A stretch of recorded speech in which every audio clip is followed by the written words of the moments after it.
Hello বন্ধুরা, কেমন আছো সবাই? আশা করি সবাই অনেক অনেক ভালো আছো।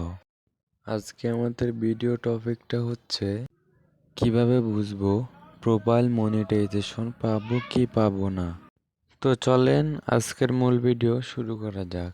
সবার প্রথমে চলে যাব ফেসবুক প্রোফাইলে। তারপর আমরা প্রোফাইলের উপর ক্লিক করব।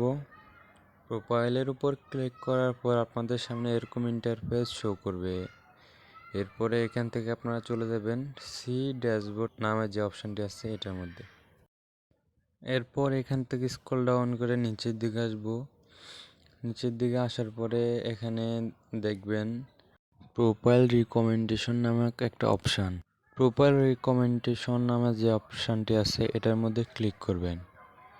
তারপরে একটু লোডিং নেবে। এরপরে এরকম ইন্টারফেস শো করবে। দেখতে পারতেছেন এখানে গ্রিন দেখাচ্ছে। তো এটা দেখলে বুঝবেন যে আপনাদের প্রোফাইলটি এখানে কোনো ইস্যু নেই, ঠিকঠাক রয়েছে। তো তারপর হচ্ছে নিচে দেখবেন একটা অপশান প্রোফাইল স্ট্যাটাস। এটার মধ্যে ক্লিক করবেন। এটার মধ্যে ক্লিক করার পরে আপনাদের কাছে এরকম একটা ইন্টারফেস শো করবে। এখানে দেখতে পারতেছেন আপনাদের প্রোফাইলের পাশে একটা গ্রিন আইকন আছে, টিকমার্ক আছে।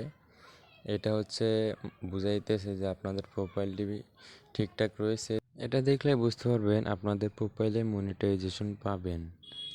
টিকমার্ক না থাকলে মনে করবেন যে আপনাদের প্রোফাইল মনিটাইজেশন পাওয়ার যোগ্য না। আপনারা বেশি বেশি অ্যাক্টিভ থাকবেন, তাহলে গ্রিন হয়ে যাবে। এরপর একটু নিচের দিকে আসলে দেখবেন যে এখানে রিকমেন্ডেশন একটা অপশান আছে, মনিটাইজেশন একটা অপশান আছে।